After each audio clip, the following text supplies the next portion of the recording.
पाटील साहेब, भाजपला सोडचिठ्ठी दिलेली आहे आणि आता जवळपास निश्चित झालं, तुम्ही स्वतःच जाहीर केलेला. नाही, जाहीर केला आम्ही. आता आम्ही त्या पक्षामध्ये सगळेजण प्रवेश करतोय आणि आम्ही सर्व कार्यकर्ते पदाधिकाऱ्यांनी भारतीय जनता पक्ष सदस्यत्वाचा राजीनामा दिलेला आहे. पण मग काय, कधी हा नेमका पक्षप्रवेश सोहळा आता ते सांगतील. आता माननीय पवारसाहेब, सुप्रिया सुळे, जयंतरावजी ह्या संदर्भातला निर्णय घेतील. या सगळ्या याच्यात भाजपच्या सर्वच पदांचा राजीनामा तुम्ही दिलेला आहे. सांगितलं मी राजीनामा, पक्षाच्या सदस्याचा राजीनामा दिलेला. काय हा निर्णय घेण्यामागची काय वेळ आली आज? निर्णय घेण्याची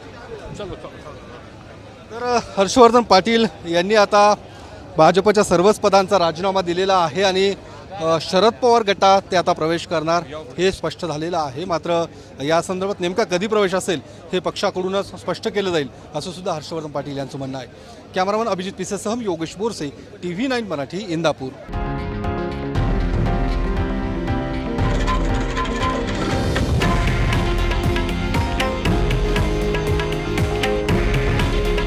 हे आहे देशातील नंबर 1 न्यूज नेटवर्क आणि आपण पाहत आहात TV9 मराठी.